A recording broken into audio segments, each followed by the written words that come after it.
ना वो इनका भतीजा ही था। एक चरित्र सुनाऊं एक भक्त का, अंगद जी का, बहुत ध्यान से सुनना। अंगद जी अपनी पत्नी से बहुत प्रेम करते थे और उनकी पत्नी सत्संग से बहुत प्रेम करती थी। ठाकुर जी की कथा, कीर्तन, वैष्णव वार्ता, इनमें उसकी बड़ी रुचि।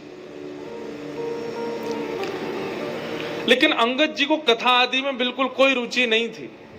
अपनी पत्नी से कहते थे, सुनो तुम खूब कथा सुनो, खूब मंदिर जाओ, जो तुमको करना है करो, पर मुझसे कभी नहीं कहना कि तुम करो, मेरे को कभी नहीं छेड़ना। पत्नी के मन में आता तो था कि ये भी भजन करें, लेकिन कोई बात नहीं, जैसी हरी इच्छा। अंगद जी रोज शाम को आते, पत्नी के पास बैठते, खूब प्रेम करते थे अपनी पत्नी से। एक दिन एकादशी का दिन था, आज एकादशी है। एकादशी का दिन बड़ा महत्वपूर्ण माना जाता है। तो एकादशी के दिन अंगद जी की पत्नी ने कुछ संतों को अपने घर बुलाया और सत्संग होने लगा घर में। प्रवचन ऐसे ही घर में बैठ के सब करने लगे। शाम को अंगद जी जब लौट करके आए, उन्होंने देखा घर में तो आज अलग ही रौनक है, इतनी सारी भीड़ आ रखी है, सब लोग नाच रहे हैं, गा रहे हैं, कीर्तन कर रहे हैं, कथा सुन रहे हैं। अंगद जी को बड़ा गुस्सा आया। मेरी आज्ञा के बिना मेरे ही घर में प्रवचन हो रहा है, मेरे ही घर में सत्संग चल रहा है, अरे कभी रोका तुमको कहीं जाने से? खूब जाओ, बाहर जाके कितना भी कथा सुनो, घर में क्यों करवा रही हो?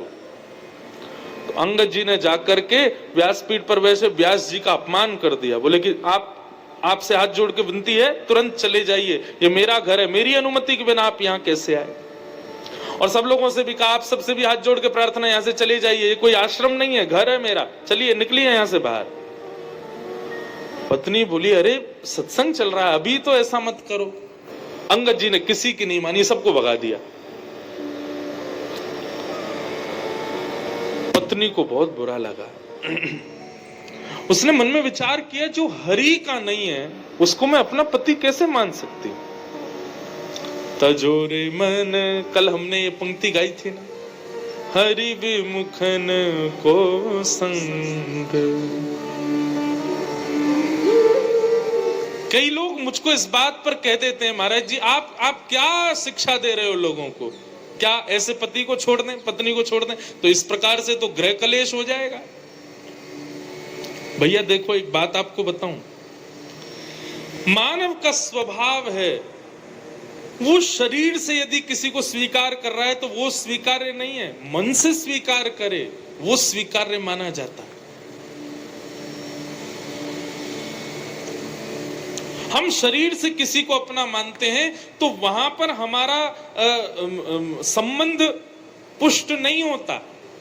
संबंध की पुष्टि तो हृदय से होती है, हृदय से आप उसको मानते हो कि नहीं।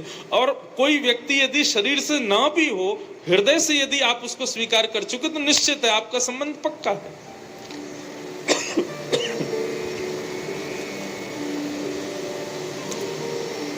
महादेव ने सती का त्याग किया, लेकिन ऐसा नहीं कि सती को कैलाश से ही कह दिया हो कि आप चली जाओ अपने मायके में जाकर करो ना।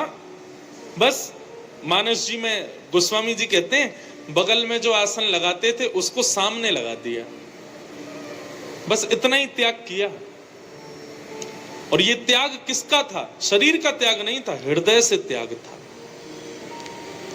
तो इसलिए भैया, यदि ऐसे लोग परिवार में हैं, ऐसे लोग मित्र हैं, ऐसे लोग ऑफिस में काम करते हैं जो भगवत संबंध नहीं रखते, उनका शरीर से त्याग नहीं करना है, मन से त्याग करना, मन से कभी उनको स्वीकार नहीं करना है। अंगद जी की पत्नी ने आज अपने पति का हृदय से त्याग कर दिया और घूंघट कर लिया और कहा कि अब आज के बाद मृत्यु पर्यंत मैं आपको अपना मुख नहीं दिखाऊंगी, ना आपका मुख देखूंगी। आपकी पत्नी हूं, आपके संगी रहूंगी, आपकी सेवा करूंगी, पातिव्रत धर्म का पालन करूंगी, लेकिन हृदय में आपके लिए कोई स्थान नहीं आज के बाद। अंगद जी की पत्नी अब तो घूंघट करके रहती है, अंगद जी ने मुंह ही नहीं दिखाती अपना अंगद जी को। 1 महीना, 2 महीना, 6 महीने बीत गए महाराज। अंगद जी बड़े उदास, बहुत प्रेम करते थे अपनी पत्नी से। अब तो कार्य में भी मन नहीं लगता। एक दिन ऐसी घोड़े पर बैठ करके कहीं जा रहे थे तो चलते चलते उन्होंने देखा कहीं कथा चल रही है। मन में आया इसी कथा ने ही मेरा घर बर्बाद करवा दिया, इसी की वजह से सब खराब हुआ। 2-3 दिन बाद फिर से निकले तो फिर कथा चल रही थी। तो मन में आया कि ये कथा में ऐसा होता क्या है जो मेरी पत्नी को इतना प्रिय लगता है, चल के सुनूं। अंगद जी आकर के पीछे उदास हताश तो बैठे ही थे, घर में मन लगता नहीं है, आके बैठ गए। कथा में बंधुओं 3 प्रकार के लोग आते हैं। पहले आमंत्रित लोग, जिनको निमंत्रण दिया गया है कि भैया हमारे घर में कथा है, आपको आना है। दूसरे वैष्णव कथा प्रिय लोग, उनको बस पता चल जाए कथा कहां हो रही है, वो ये विचार नहीं करेंगे दूरी कितनी, समय कितना लगेगा, कहां क्या, निमंत्रण की भी अभिलाषा नहीं, बस पता चल जाए कथा कहां है, वो पहुंच जाते हैं। और तीसरे संसार के मारे दुखियारे लोग, जिनको घर में या व्यापार में कहीं भी कुछ मिल नहीं रहा है, बड़े उदास अपने जीवन में जी रहे हैं, वो आके कथा में बैठते हैं। तो ऐसे ही अंगद जी आकर के बैठ गए। अंगद जी आकर के बैठे तो निश्चित कथा सुनते सुनते उनके हृदय को बड़ी शांति सी मिली। बंधु एक बात बताऊं, गीता में भगवान अर्जुन से एक बात कहते हैं।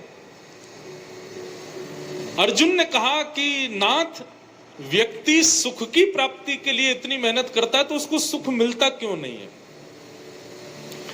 भगवान ने कहा डेस्टिनेशन गलत चुनी है मानव ने, सुख नहीं। हमने डेस्टिनेशन ही गलत चुन रखी है। हर कार्य के पीछे हम चाहते क्या है? सुख मिले। भगवान कहते हैं इसको बदलो, सुख नहीं शांति मिले। हम क्या करते हैं? हमको सुख मिले, ऐसा करूं इतना मिल जाएगा, ये करूंगा वो करूंगा, ऐसा बनाऊंगा, ऐसे बैठा करूंगा, ऐसा कमरा, ऐसे सोफे, ऐसा, ऐसी पत्नी, ऐसी गाड़ी, ये सब सुख जन्य हम लोग कर्म करते हैं और वही सुख हमको नहीं मिलता। फिर आप अपने क्रिया के पीछे उद्देश्य शांति रखो, भगवान कहते हैं तब मानव प्रसन्न रहेगा। क्योंकि अर्जुन, सुख की भी एक लिमिट होती है, उससे ज्यादा यदि मिल जाए तो व्यक्ति दुखी हो जाता है। आपके गुजरात में श्रीखंड मुझे बड़ा प्रिय है। मैं द्वारिका में, अहमदाबाद तो मेरी पहली बार कथा और गुजरात में मेरी दूसरी कथा है। ये श्रीमद् भागवत की पहली कथा हमने की द्वारिका में और आज 7 साल बाद दूसरी कथा कर रहे हैं अहमदाबाद में। बाकी बीच में 2 दिन 4 दिन के सत्संग तो हुए हैं कई बार, पर सप्ताह कथा दूसरी बार हो रही है। तो मैं जब भी गुजरात आता हूं तो श्रीखंड मुझे बड़ा प्रिय है। लेकिन आप एक कटोरी खिला दो, मन भर जाएगा। दूसरी कटोरी दोगे तो मैं भाग जाऊंगा। आप कहोगे महाराज जी आपको बड़ा प्रिय, खाओ ना। अरे कैसे? मुझे याद नहीं है, लेकिन फिजिक्स में हम लोग जब स्कूल में पढ़ते थे तो एक चैप्टर पढ़ाया गया था, उसमें यही बात थी। जब भागवत पढ़ी तो हमको और ज्यादा क्लियर हुई कि कोई भी वस्तु का अति सेव्य जब हम करते हैं तो वही वस्तु हमको कष्टदायी लगने लगती है। रसगुल्ला यदि पसंद है तो 1 2 3 4 5 खा लो, 6वां रसगुल्ला देखते ही वमन हो जाएगा। संसार की हर वस्तु ऐसी है। तो अर्जुन, सुख नहीं शांति को रखो। किसी भी क्रिया को करने के पीछे उद्देश्य क्या हो? मुझे शांति मिले, तब देखो कर्म करके कैसा सुख मिलेगा। तो कथा में सुख मिलता है लोगों को। यहां पर आप मौन अवस्था में बैठे हो, एक ही आसन पर बैठे हो, ना पानी पी रहे हो ना चाय पी रहे हो। 4 घंटे आदमी बिना चाय कैसे रहे, बिना खाए कैसे रहे, लेकिन यहां रह रहे हो। क्यों? शांति मिल रही है। सुख नहीं, शांति। अंगद जी को बड़ी शांति मिली। अब तो अंगद जी ने नियम बना लिया, रोज जाते थे कथा सुनने। 7वें दिन कथा पूरी हो गई। अंगद जी जैसे ही आए तो देखा कोई भी नहीं था। किसी से पूछा भैया आज कथा नहीं होगी? बोले 7 ही दिन की होती है, कल हो गई पूरी, आज तो चले गए व्यास जी। बोले कहाँ चले गए? बोले दूसरी कथा करने। बोले कहाँ हो रही है उनकी कथा? बोले उस गांव में हो रही है। अंगद जी दौड़ गए, उस गांव में पहुंचे, वहां जाके सुने। अब तो ऐसा चस्का लगा अंगद जी को, जहां भी कथा होती अंगद जी जाते। एक दिन उन्हीं के नगर में कथा हो रही थी, अंगद जी इधर बैठे थे और उनकी पत्नी थोड़ी दूर बैठी थी, दोनों को ही नहीं पता कि दोनों कथा में बैठे। व्यास जी ने जैसे कीर्तन गाया, अंगद जी के नेत्रों से अविरल अश्रुधार ऊर्ध्वबाहु होकर के नृत्य करने लगे आनंद से। तभी पत्नी की दृष्टि गई, ये कौन नाच रहा है? अरे ये तो अंगद जी हमारे पतिदेव हैं। तभी मैं कहूं, कुछ समय से ये पहले तो बड़े दुखी रहते थे कि मैं मुख नहीं दिखाती, कुछ समय से बड़े प्रसन्न रहते हैं, मुझसे ज्यादा बात भी नहीं करते, अपनी सेवा पूजा भी करने लग गए हैं और बड़ा सामान्य सा बड़ा सुखमय जीवन जी रहे हैं। मैं सोच तो रही थी बदलाव कैसे आ गया। ये कथा सुनते हैं। आज शाम को कथा के बाद जैसे ही अंगद जी घर लौट करके आए, पत्नी ने अपना घूंघट ऊपर कर लिया। अंगद जी बोले, अरे देवी मैं आ गया हूं, घूंघट नीचे कर लो। बोले नहीं नहीं, अब तो घूंघट नहीं करना। क्यों? मैंने इसलिए घूंघट किया था कि आप कथा से प्रेम नहीं करते थे, परंतु अब तो आपने कथा को स्वीकार कर लिया ना, तो अब मैंने जो त्याग का संकल्प लिया था उसको छोड़ दिया। अंगद जी बोले, वो बात तो ठीक है, लेकिन मैं तुमको सत्य बताऊं, जब से मैंने कथा सुनना प्रारंभ किया ना, मुझे पहले तुम्हारे रूप में बड़ी आसक्ति थी, पर अब मुझे वो आसक्ति नहीं है। अब तो मुझे बस एक ही अभिलाषा, मेरे जगन्नाथ मुझे कब दिखेंगे, मेरे द्वारिकाधीश, उनके रूप माधुरी का दर्शन मुझे कब होगा। ऐसा अंगद जी का जीवन। बंधुओं, अंगद जी ने अपनी पत्नी से कहा, देवी अब हम दोनों वैष्णव हो गए, चलो हम जगन्नाथपुरी दर्शन करने चलेंगे। लेकिन अभी अभी सुना है कि एक बहुत बड़े युद्ध के लिए राजा के साथ मुझे जाना है, युद्ध से जब वापस आ जाएंगे फिर हम जगन्नाथपुरी चलेंगे। ठीक है।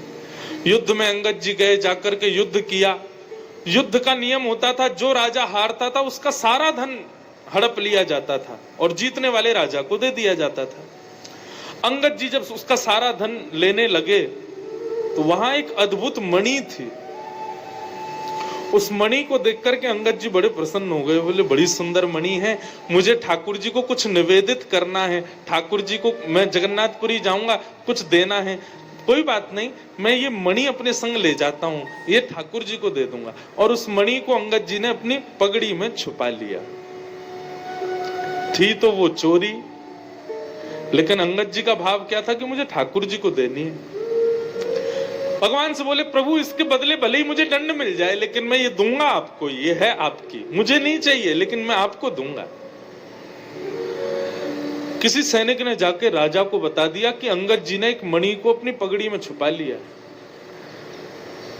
राजा, अंगद जी उसके चाचा लगते थे, इसलिए राजा स्पष्ट तो कुछ कह नहीं पाया, पर राजा ने मन में विचार किया कि अंगद जी रोज मेरी बहन के यहाँ भोजन करने जाते हैं, मैं आज बहन से कहूंगा कि वो भोजन में जहर मिला दे, अंगद जी की मृत्यु हो जाएगी, मणि हमको मिल जाएगी। अंगद जी आज भोजन करने के लिए राजा की बहन के यहाँ गए, तो अंगद जी का नियम था कि भोजन का पहला भाग राजा की बहन की छोटी बेटी को गोद में बिठा के पहले उसको खिलाते थे, फिर स्वयं पाते थे। आज उसने अपनी बेटी को कहीं छुपा दिया, बोले अंगद जी कहीं खिला ना दे, इसमें तो जहर है। अंगद जी भोजन करने बैठे, कहा बिटिया चलो लाओ अपनी बेटी को लेके आओ, उसको मैं थोड़ा खिला दूं फिर मैं पाऊं। बोले मेरी बेटिया तो आज माँ के पास गई है, मेरी मायके गई है, आज वो है नहीं, तो आप आज अकेले ही पालो। अंगद जी बोले, बेटा ये तो मेरा नियम है, उसको खिलाए बिना तो मैं कभी नहीं खाता। अरे वो मेरी प्राण प्यारी है, मैं उसको साक्षात जगदम्बा के स्वरूप में देखता हूं, पहले उसका भोग लगाता हूं तब पाता हूं, अब जब तक उसका भोग नहीं लगेगा मैं तो नहीं पाऊंगा। तो राजा की बहन ने सोचा, ये मेरी बेटी से इतना प्रेम करते हैं और मैं इनको जहर दे रही हूं। उसने थाली उठा ली, बोले कि ये पूरा भोजन ही आपके लायक नहीं है चाचा जी, इसमें मैंने विष मिला दिया। अंगद जी ने थाली पकड़ी, बोले तुमने इसमें विष मिला दिया? बोले हाँ। बोले क्यों? मेरे भाई को वो मणि चाहिए जो आपने पगड़ी में छुपा रखी, इसलिए उसने मुझसे कहा कि विष दे दो। पर आपका प्रेम देख करके मेरा मन हो रहा है कि मैंने बहुत बड़ा अपराध किया, मैं ये विष आपको नहीं दे सकती। अंगद जी बोले वो सब बात छोड़ो, ये बताओ क्या तुमने इस थाली का भोग लगाया था भगवान को? उसने कहा हाँ भोग तो मैंने लगाया था। बोले तुमने विष वाला भोजन ठाकुर जी को खिला दिया? बोले क्योंकि आप बिना भोग लगाए पाते नहीं है, इसलिए भोग तो मुझे लगाना पड़ा। अंगद जी बोले अब तो इसको मैं ही पाऊंगा, जब विष ठाकुर जी ने पा लिया तो मैं कैसे छोड़ूं। और अंगद जी जबरदस्ती हठ पूर्वक उस थाली को लेकर के बैठ गए और एक एक कवल खाने लगे। ज्यों ज्यों कवल मुख में जाने लगा अंगद जी का उतना ही तेज बढ़ने लगा। ये आश्चर्य देखकर के राजा की बहन नतमस्तक हो गए। जाको राखे साइया मार सके ना कोई, बाल न बाका कर सके जो जग बैरी हो। बंधुओं, प्रसाद मान करके पाया इसलिए विष ने भी कुछ नहीं किया। ये लीला तो मीरा के साथ भी हुई, ये लीला तो ध्रुव के साथ भी हुई, ये लीला तो प्रहलाद के साथ भी हुई। विष उनको भी पिलाया गया, लेकिन भगवत प्रसाद मान करके पाया, कुछ नहीं हुआ।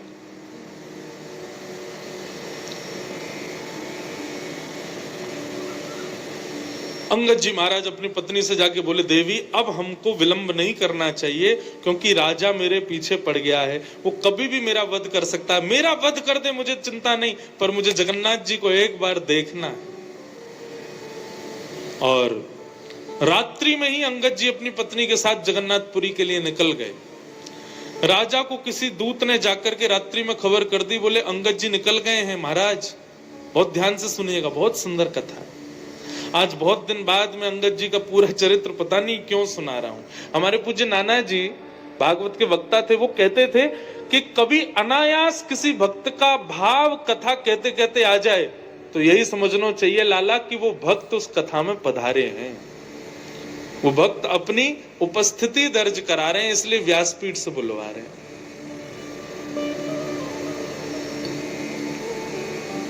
तो अंगद जी जाने लगे, बीच रास्ते में ही राजा के सैनिकों ने बंदी बना लिया। सैनिकों ने कहा हम तुमको छोड़ देंगे, बस मणि हमारे हवाले कर दो। अंगद जी बोले जिनके लिए वो मणि है मैं उन्हीं को ही दूंगा। मैंने चोरी की, मुझे आप बंदी बना लीजिए, जीवन भर के लिए कारावास दे दीजिए, लेकिन पता नहीं क्यों जब से मैंने उस मणि को देखा है मेरे मन में आया कि मैं पहली बार जगन्नाथ जी को कुछ दूंगा तो ये मणि ही दूंगा। मैं मानता हूं कि मेरा पाप है, परंतु मैं क्या करूं, मैं अपने नाथ को कुछ देना चाहता हूं, वो उन्हीं के लिए है।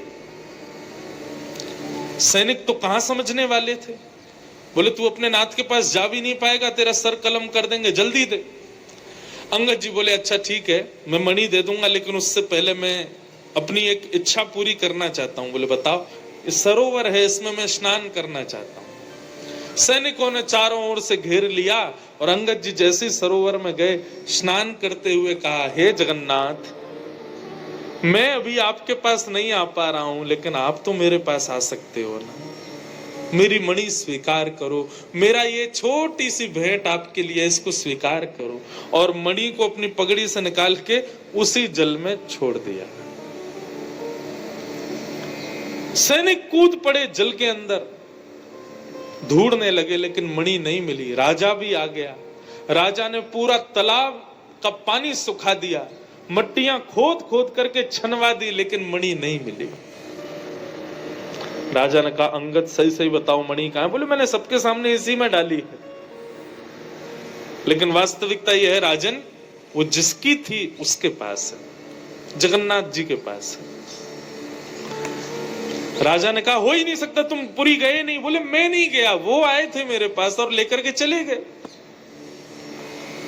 राजा बोला इसके हाथों में हथकड़ी बांधो, पैरों में बेड़ियां बांधो, ले चलो इसको जगन्नाथपुरी, जगन्नाथ जी का दर्शन करेंगे। यदि मणि वहां नहीं हुई तो उन्हीं के सामने सर धड़ से अलग कर दूंगा। अंगद जी बोले ये तो मेरा सौभाग्य होगा कि मैं जगन्नाथ जी को देखूं और उनके सामने प्राण निकल जाए। बंधुओं, वैष्णव कभी भयभीत नहीं होता।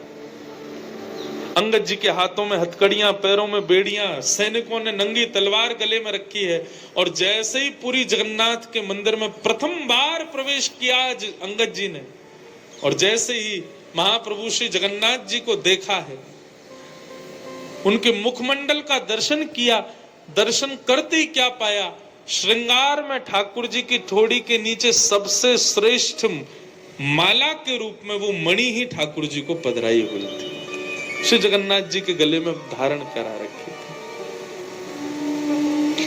राजाओं ने, सैनिकों ने जब ये दृश्य देखा कि श्री जगन्नाथ जी के गले में वो मणि, नतमस्तक हो गए अंगद के आगे। तो तुम्हारी भक्ति को प्रणाम है अंगद। लेकिन अब अंगद जी को जब ये बात दिख रही है कि मेरे द्वारा प्रस्तुत कोसों दूर से वस्तु जगन्नाथ जी ने स्वीकार कर ली, मतलब मेरे प्रेम को, मेरी भक्ति को स्वीकार कर लिया, हथकड़ियां हाथ में, बेड़ियां पैरों में, और देखते देखते जगन्नाथ जी को, अंगद जी ने वहीं अपने प्राणों को त्याग दिया, महाप्रभु जी में विलीन हो गए। ऐसी प्रेम लक्षणा भक्ति श्रीमद् भागवत प्रदान करती।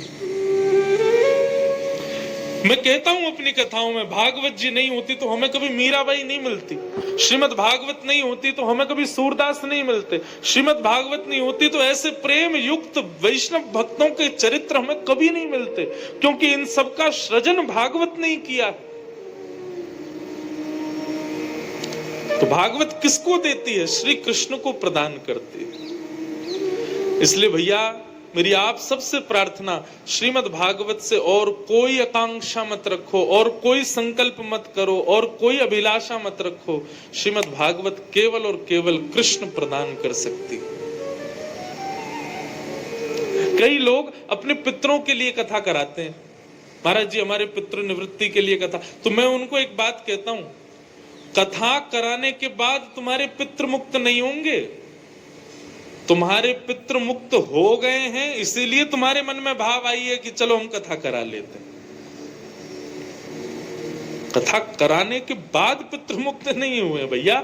उस परिवार के मन में संकल्प उठ जाए कि हमको कथा करानी है, तो उसी समय समझ लेना पितृ मुक्त हो गए। पितरों ने ठाकुर जी से प्रार्थना की और ठाकुर जी ने हमारे हृदय में ये भाव प्रकट किया कि हम कथा कराएं। Subscribe for more content.